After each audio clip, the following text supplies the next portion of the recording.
Dopo la pausa estiva, il Galbaldo Lessini ha ripreso gli appuntamenti del suo CDA itinerante, un format che porta la governance dell'associazione nei diversi comuni del territorio. Martedì 26 agosto l'incontro si è tenuto a Rovere Veronese, ospiti del consigliere Dennis Pazzocco, al ristorante Parparo Vecchio, gestito da decenni dalla famiglia Pomari. Presenti il presidente Ermanno Anselmi, la direttrice Elisabetta Brisighella e i consiglieri Claudio Melotti, Ercole Storti, Paolo Rossi, Paolo Caldana, Alberto Sandri,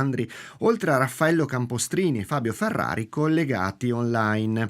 Nel corso della riunione la direttrice Brisighella ha aggiornato i consiglieri sullo stato del PSL Futura, con quasi tutte le risorse già impegnate, e sui bandi SRG 07 e ISL 05, mentre il presidente Anselmi ha anticipato alcuni ragionamenti sugli scenari futuri. Si riparte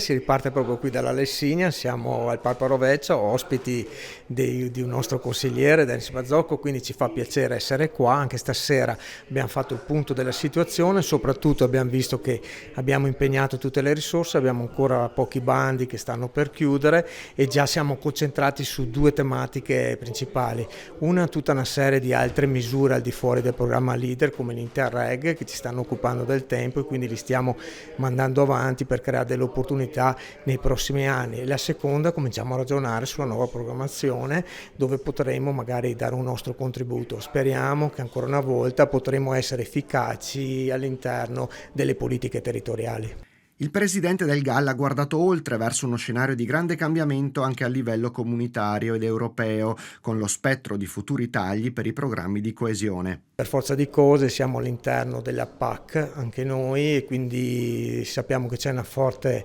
evoluzione, riflessione a livello comunitario, siamo anche molto preoccupati da questo punto di vista, quindi lavoreremo per portare la nostra posizione insieme anche a tutti i nostri soci, le associazioni di categoria e gli enti locali, perché il rischio forte è che con questa prospettiva anche di tagli a livello comunitario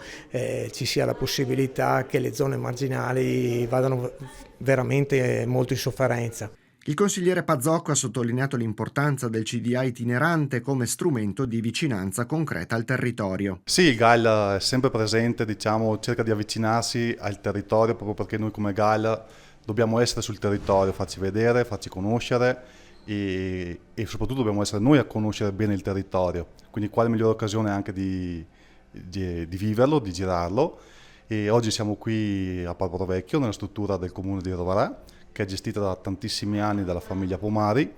che sono stati fra i primi a credere di portare la ristorazione, diciamo, o fra i primi, insomma, a portare la ristorazione in montagna, fornendo prodotti genuini del territorio, quindi facendo riscoprire un po' una faccia diversa della Lessinia, che oggi ormai è la normalità, però tanti anni fa non lo era. A testimoniare questo impegno la voce di Marta Pomari, che insieme ai fratelli Gianpietro e Sofia porta avanti l'attività avviata dai genitori nel 1989. Sì, hanno cominciato i nostri genitori nell'89 e poi siamo subentrati noi, finite le scuole, e abbiamo deciso di continuare l'attività che avevano iniziato loro e forse quella è stata la nostra forza, che non si è fermato tutto a loro, ma c'è stato un seguito con noi poi. Per fare impresa in montagna ci vuole sacrificio, costanza e qualità, come ricorda la giovane imprenditrice di Rovere. Fare impresa quassù è difficile, ci serve sacrificio tanto, soprattutto nel turismo, perché qua sì, è vero che c'è l'estate, bello, tanta gente, c'è il Natale, la prima neve, però poi c'è tutto l'anno e quindi sì, bisogna esserci, bisogna lavorare bene, prodotti di qualità, un bel servizio e tanta costanza, cioè bisogna star qua sempre.